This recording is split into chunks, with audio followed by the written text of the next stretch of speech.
സമീപകാലത്ത് വലിയ cyber attack നേരിട്ട ഒരു രാഷ്ട്രീയ പ്രവർത്തകനാണ് പാലക്കാട് LDF സ്ഥാനാർത്ഥിയായിരുന്ന ഡോക്ടർ പി സരിൻ. കോൺഗ്രസ് വിട്ട് CPM-ൽ എത്തിയതോടെ ആക്രമണം വളരെ വർദ്ധിച്ചുവെന്നാണ് ഡോക്ടർ സരിൻ പറയുന്നത്. നേരത്തെ രാഷ്ട്രീയ നിലപാടുകൾക്കനുസരിച്ചും പ്രസ്താവനകൾക്കും പിന്നാലെയുമായിരുന്നു സൈബർ ആക്രമണങ്ങൾ അരങ്ങേറിയിരുന്നത്.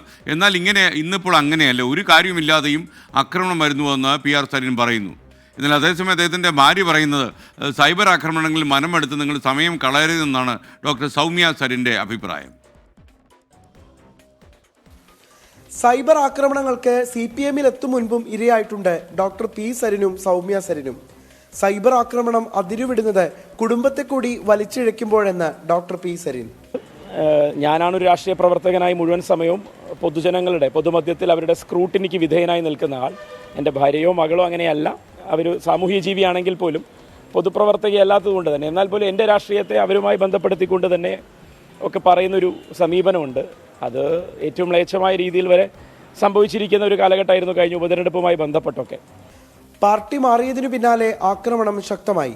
സൈബർ ആക്രമണത്തിന്റെ കാര്യത്തിൽ ഒട്ടും ദാക്ഷിണ്യമില്ലാത്തത് കോൺഗ്രസുകാർക്കെന്ന് സരിൻ. ദയയും ദാക്ഷിണ്യത്തെക്കാളും കൂടി ഒബ്ജക്ടിവിറ്റി എന്നുള്ളൊരു കാര്യമുണ്ടല്ലോ. വസ്തുനിഷ്ഠമായി നമ്മളെ ആക്രമിക്കുകയാണെങ്കിൽ, നമ്മൾ പറയുന്നതിൻ്റെ പുറത്തായിരുന്നു CPM എല്ലായ്പ്പോഴും ആക്രമിച്ചിരുന്നത്, ചെയ്യുന്നതിൻ്റെയോ പറയുന്നതിൻ്റെയോ പുറത്തായിരുന്നു. എന്നാൽ കോൺഗ്രസിൽ അങ്ങനെയല്ല, അങ്ങ് തീർത്ത് കളയാമെന്നുള്ള കൊട്ടേഷൻ എടുത്ത പോലെയാണ്. അപ്പോൾ അത് പറഞ്ഞുകൊണ്ടേയിരിക്കുന്നുണ്ട്, അത് ആവർത്തിച്ചുകൊണ്ടേയിരിക്കുന്നുണ്ട്. അതിന് എത്ര കാലം കഴിഞ്ഞാലും മാറില്ല എന്നുള്ളൊരു നിർബന്ധ ബുദ്ധിയോടുകൂടി ചില കോണുകളിൽ നിന്ന് പ്രോത്സാഹിപ്പിക്കപ്പെടുന്നത് കൂടിയാണ് എന്നുള്ളത് നമുക്ക് മനസ്സിലാകുന്നു. സരിന്റെ കൂടുമാറ്റത്തിനു പിന്നാലെ ഭാര്യ ഡോക്ടർ സൗമ്യ സരിനും ഏറെ സൈബർ ആക്രമണങ്ങൾക്ക് ഇരയായിട്ടുണ്ട്. പക്ഷേ അതിന് അർഹിക്കുന്ന പ്രാധാന്യമേ നൽകാവൂ എന്നാണ് സൗമ്യയുടെ പക്ഷം. നിങ്ങളുടെ സോഷ്യൽ മീഡിയ ഹാൻഡിലുകളിൽ കമന്റ് ബോക്സിൽ വന്ന് ഒരാൾ തെറി പറയുന്നു, അധിക്ഷേപിക്കുന്നു എന്നുണ്ടെങ്കിൽ അത് കാണിച്ചു തരുന്നത് ആ പറയുന്ന ആളിൻ്റെ സംസ്കാരമില്ലായ്മയോ അല്ലെങ്കിൽ ഇമ്മെച്യൂരിറ്റിയോ ഒക്കെയാണ്. അത് സംസാരിക്കുന്നത് അയാളുടെ വ്യക്തിത്വത്തെ പറ്റിയാണ്. ഒരിക്കലും അത് നിങ്ങൾ മോശമായത് കൊണ്ടാണ് എന്ന് വിചാരിക്കേണ്ട കാര്യമില്ല. 24 പാലക്കാട്.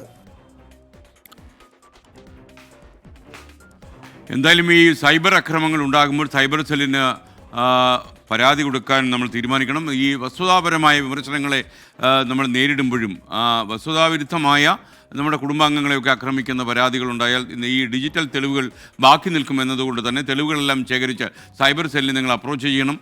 ഡിജിറ്റൽ തെളിവുണ്ടെങ്കിൽ ഈ അനാവശ്യമായ ഹാൻഡിലുകളിൽ പോയിട്ട് ഇങ്ങനെ വിമർശനം നടത്തുന്ന ആളുകൾ കുടുങ്ങുക തന്നെ ചെയ്യും. അത് വളരെ പ്രധാനപ്പെട്ട കാര്യമാണ്. ഞങ്ങൾ തന്നെ ഈ പരാതികൾ സമർപ്പിക്കാൻ തുടങ്ങിയതോടെ പല ആളുകളും അവരിട്ട പോസ്റ്റുകൾ ഡിലീറ്റ് ചെയ്തതായി കാണുന്നു. അപ്പോൾ അവർക്ക് ഭയമുണ്ട് എന്നല്ലേ അതിൻ്റെ അർത്ഥം. അല്ലെങ്കിൽ അവർ ചെയ്തത് ശരിയാണെങ്കിൽ നിയമപരമായി നമ്മളെ നേരിടുകയല്ലേ വേണ്ടത്. അവരൊക്കെ മാളത്തിൽ പോയി ഒളിക്കാൻ ശ്രമിക്കുകയാണ്. പക്ഷേ നിയമം അവരെ പൂട്ടുമെന്ന കാര്യത്തിൽ സംശയമില്ല. കാര്യം അത്ര കൂടുതൽ അപകടം അവർക്കെതിരായി സംസാരിക്കുന്ന ഡിജിറ്റൽ തെളിവുകൾ നമ്മുടെ കൈവശമുണ്ട്. അപ്പോൾ അതെന്തായാലും ആ പോരാട്ടം നമ്മൾ തുടരുകയാണ്.